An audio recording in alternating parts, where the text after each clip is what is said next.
Hello, everyone. How are you doing? RK Stud, I'm behind the camera for this one. I want to go ahead and thank everyone for the feedback I got for the back issue bin. And I got a suggestion from a friend of mine, Matt. He really liked them. He wants me to do my 10 favorite books. He didn't specify of all if he didn't wasn't talking single issues, my entire collection, my trades, my graded. So we are going to, well, I should say RK Stud will be doing three of them. One will be doing my 10 favorite graded. Granted, there's not a lot that I got graded. I want to get more, but obviously these are just for now. Out of all the trades I've got, 10 of them. It'll be a little bit more than that, and we'll get into it later. And then the third one we'll do books, and with each one I'll be making a link for the other ones as well. So let's get into it in no particular order. These aren't our top 10. We're not counting from 10 to 1. We're just going as we go. Well, the first one that I want to start with, okay, is Superman Godfall. Michael Turner and Joe Kelly, Talent Caldwell did work. Jason Corder, Peter Steigerwald. The reason I picked this one as one of my favorites is Michael Turner came to Rups Comics and did a signing. Here you can see the certificate. Peter Steigerwald came in too. Let's see, it was a September 25th, 2004. But the reason it says Merry Christmas was my mom decided that would be my Christmas present that year. So, went to the signing, got it signed, and couldn't get it back until Christmas. But that's how it goes. Okay, and we'll pick this one. Like I said, no particular order, no countdown. Okay, and here we go. The Jack Kirby Omnibus Volume 1 from DC Comics. It's a lot of, well, as you can see, a lot of Jack Kirby artwork from horror anthology, Strange Tales, Green Arrow stories. And I am a Jack Kirby fan. I know there's a lot of us that are Jack Kirby fans. The man's artwork is wonderful, masterful. I don't have to tell you more. I'm looking for some more of these, though. But, of course, with the market being as it is and everyone loving Jack Kirby, his stuff is, even collected, hard to come by. Okay, the next one is going to be it's going to be a big group, but for reasons why, it's a trilogy. Okay, and this is the trilogy. The Death, oops, that one don't go there. The Death, the World, and the Return all of Superman. Do I really need to really explain it all to you? I think this whole run was the best Superman run I have ever read. Of course, you know the Death of Superman. Everyone knows that. Funeral for a Friend.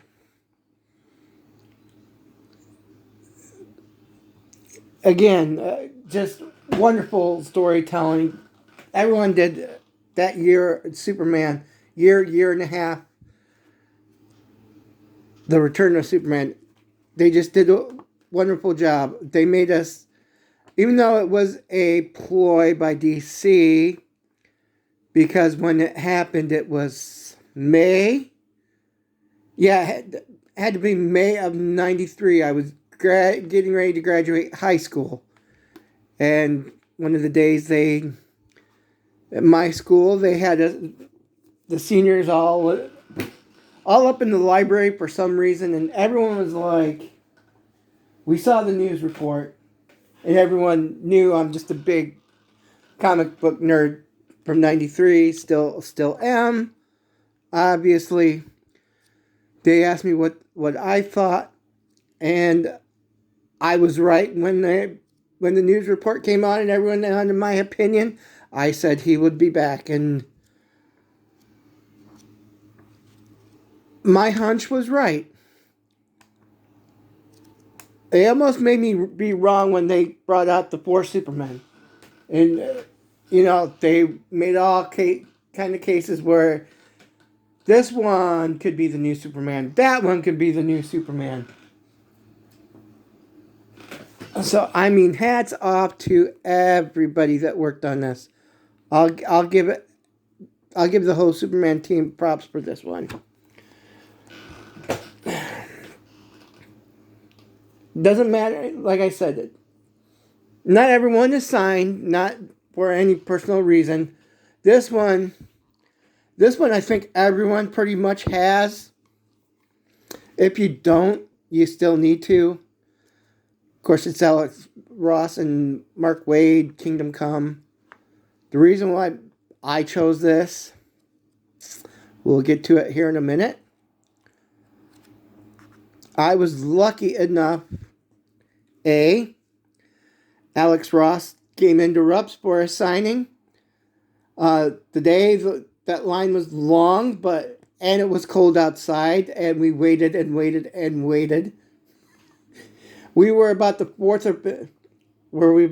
fifth people in, me and my friend, and it was a long line, so we had a lot of things.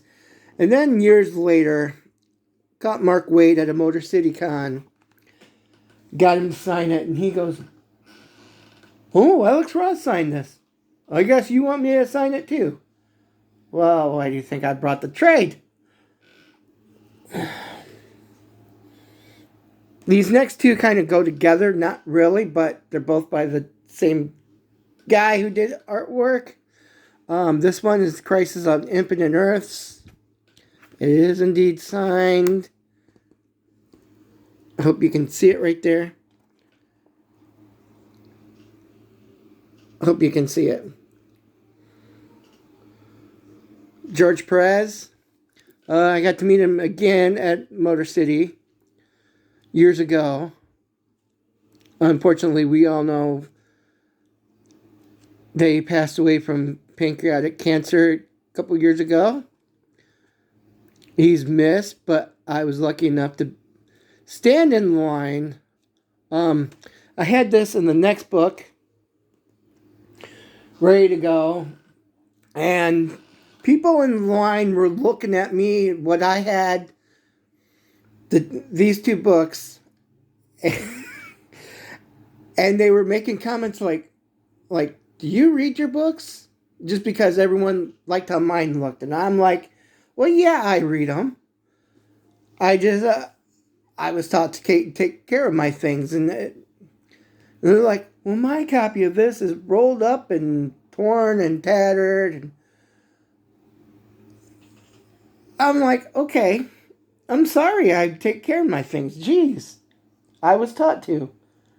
And we're waiting and waiting because you get those guys at cons that they meet someone and they have a full box full of books just for one person to sign.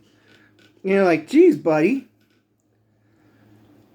get a few things signed. Geez, you don't need the whole freaking box run of take it up the ass numbers 1 through 100. Jeez. And then, like I said, DC Archive Edition, the New Teen Titans Volume 2. Big old George Perez right there. Who can go wrong with, Wolfman and Perez Teen Titans. That run is just spectacular. The storytelling, the art goes hand in hand, and I personally think it doesn't happen a lot nowadays. But if the artwork helps the story, or the story helps, they got to go hand in hand. Story, the writer and the artist need to go hand in hand for it to work. And Wolfman and Perez, just fantastic team. As you can see, this one, again, this one is signed, but the memory goes along with it. It's more priceless to me than any other. There's a couple, besides them being signed, priceless. Meeting them, I'm not looking for value in any of these. Okay. Star Wars Omnibus, a long time ago. This collects 1 through 27 from the original Marvel run.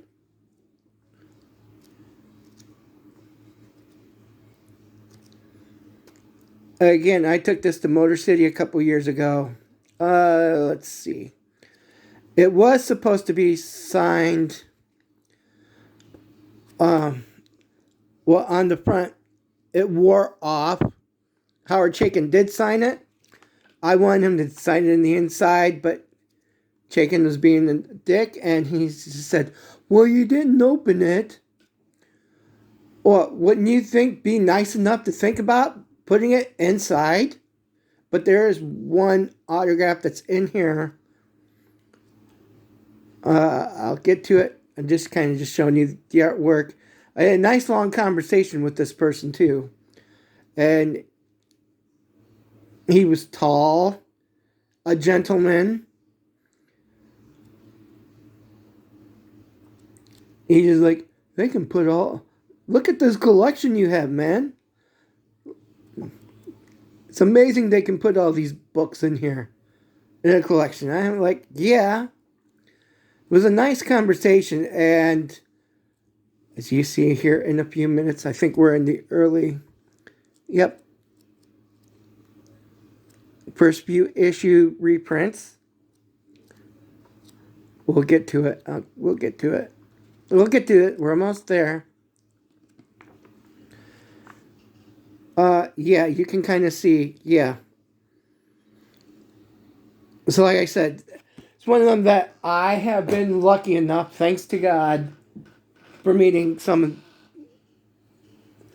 of the people that helped shape and form my childhood. Okay, and this one's real special. I let a friend borrow it. Shouldn't have, because he really messed up the corners and shit. But it is the complete Frank Miller Batman. This is special. Why is this special?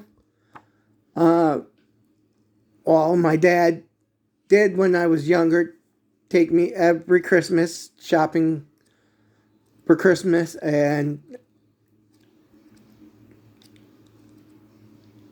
it was 89. And he bought me. See, so I got to pick this out. See, the moron. See, The Dark Knight Returns, a little special Christmas story by Frank Miller, and of course, Batman Year One.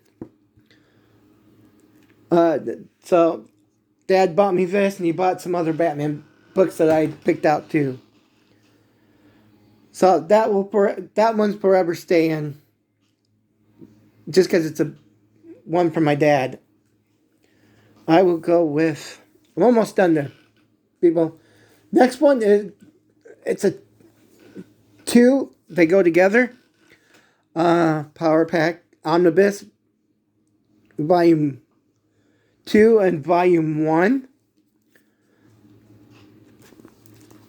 As you can tell, omnibuses are really big and expensive. But for $125 to get big old sets like this, And I am a big Power Pack fan.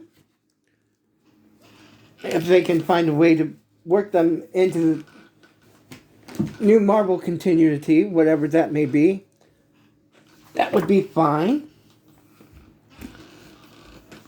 As long as they don't, well, they do have them in, let's see, how can I put it?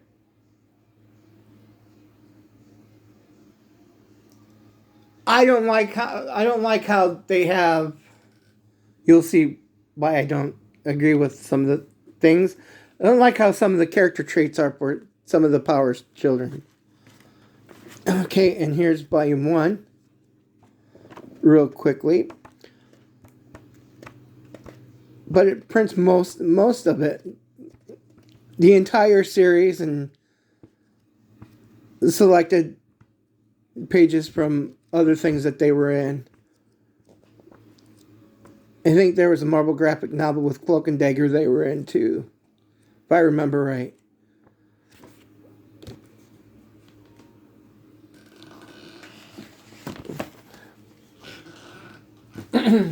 No, there's only 2 left.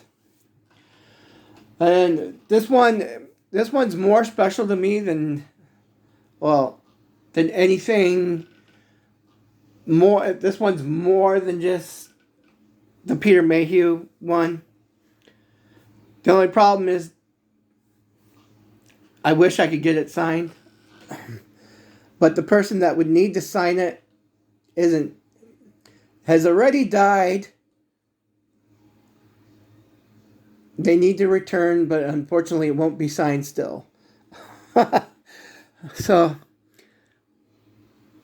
the Action Bible. Some of you are Mike. Oh, and there's my Alex Ross bookmark.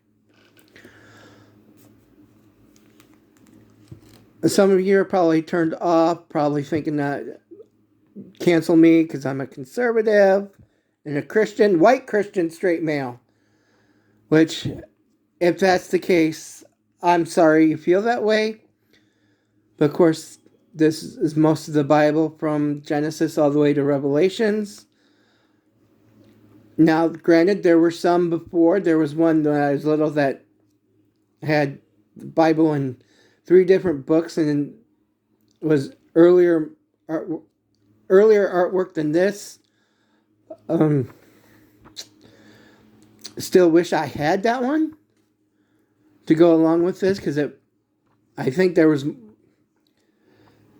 probably more about the Bible stories in it than what's in this one. This one picks mainly the majority of it. But there are certain books. And the last one. Again. First printing of the Complete Bone. Soft cover.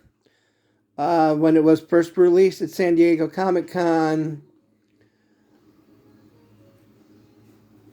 My local comic shop, Chris wrote, was trying to get a hardcover, but the hardcover sold out, so he said I had to get you a soft cover, which is all right. I mean, which is fine. No, let's see.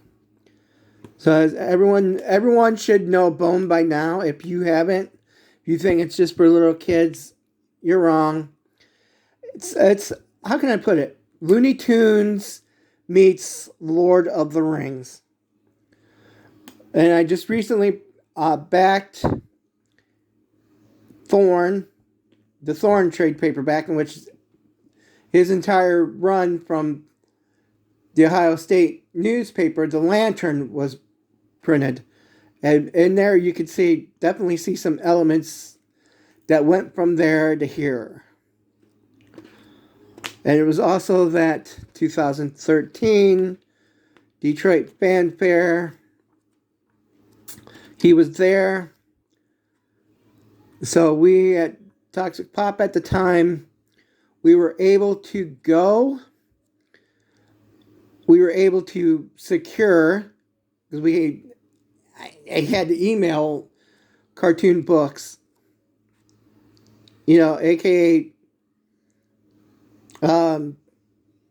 Jeff and his wife, and secure an interview with him. And lo and behold, it got approved. And for a half hour, 4 Ohio guys were in a room to ourselves up in Michigan having not just we just didn't have to do the interview, which I'll put a link in for this one too. But we also spent talking stuff, and it was really cool to get just that extra bit of time. And as you can see, poor Robin, he kind of misspelled it because I said there's 2 B's. He goes, I go, R-O-B-B. He goes, oh, R-O-B-B? I said, yep. He goes, oops. So you had to do that. Nice big drawing of Bone. There's his autograph. Did you do Ted? Best, yeah, Jeff Smith. And there's Ted the Bug, too. So, those are my 10 favorite trades. Be on the lookout for my 10 favorite graded ones coming up. Then after that, we'll be doing the 10 books.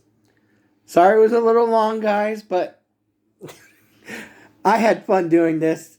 A little trip through memory lane and a little bit of sharing me.